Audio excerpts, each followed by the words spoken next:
நீங்கள் 10 லட்சம் கோடின்றது இந்த இது 2 மடங்காக வந்து கொண்டே இருக்கிறது. ஹிஸ்டாரிக்கலாக நீங்கள் பார்த்தீங்கன்னா, நான் உங்களுக்கு அதனால தான் சொன்னேன்.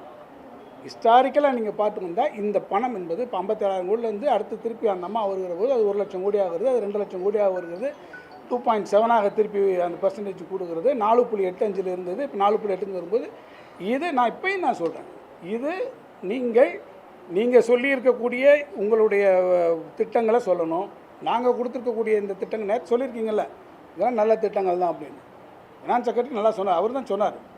எங்கேயும் கடன் வாங்கும் போது பெர்மிஷன் இல்லாமல் அவங்க வாங்கலை, அது மாதிரி வாங்கின பல நல்ல திட்டங்கள் நடந்துகிட்டு இருக்குன்னு சொல்லியிருக்காரு. நல்ல திட்டங்களை நீங்கள் நிறைவேற்றுறேன்னு சொல்லுங்கள், நாங்கள் வரவேற்கிறோம்.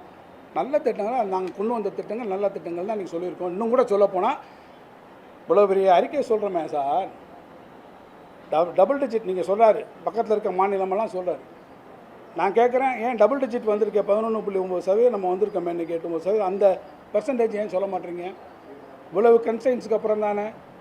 ஒரு நண்பர் இப்போ கேட்டார், ஏன் உங்கள் இது என்ன வருமானத்தை கூட்டுவதற்கு என்ன நடவடிக்கைன்னு. வருமானத்தை கூட்டுவதற்கான நடவடிக்கை நீங்கள் எடுத்தால் தானே உங்களுடைய ஒட்டுமொத்த பொருளாதாரத்தை இன்றைக்கி டபுள் டிஜிட் பொருளாதாரம் எப்படி வந்தது. நம்ம வந்து இன்றைக்கி போய் சொல்கிறீங்களே 2வது பெரிய பொருளாதாரம் என்று சொல்கிறோமே, இத்தனை பேர் பெண்கள் அதிகமாக வேலை பார்க்குறோம்னு நம்ம போய் சொல்கிறோமே, இதுக்கெல்லாம் என்ன காரணம்?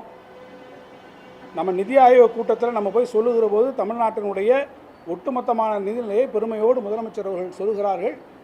அப்படி என்று சொல்லுகிற போது என்ன காரணம்? இதெல்லாம் நிதி நிர்வாகத்தினுடைய அடிப்படையில் உருவாக்கப்பட்டிருக்கிறது தானே. ஏன் அதை பற்றி இதெல்லாம் ஒன்றும் சொல்லலை. ஆக நாங்கள் என்ன சொல்கிறோம், இது வந்து நிச்சயமாக நாங்கள் ஏற்கனவே நடைமுறையில் இருக்கக்கூடிய நலத்திட்டங்கள், நீங்கள் இன்றைக்கி சொல்லியிருக்கக்கூடிய வாக்குறுதிகள், இதை எல்லாத்தையும் நீங்கள் நிறைவேற்றிட்டு நீங்கள் அதுக்கப்புறம் ஒரு அறிக்கையை கொடுத்தீங்கன்னா சிறப்பாக. கொள்கை முடிவுகள் எடுத்துருக்காங்க, ஆனால் குறிப்பாக சொன்னால் ஓராண்டுகளுக்கு புதிய திட்டத்தை இந்த நிதி மூலமாக கொண்டு வரவே முடியாது.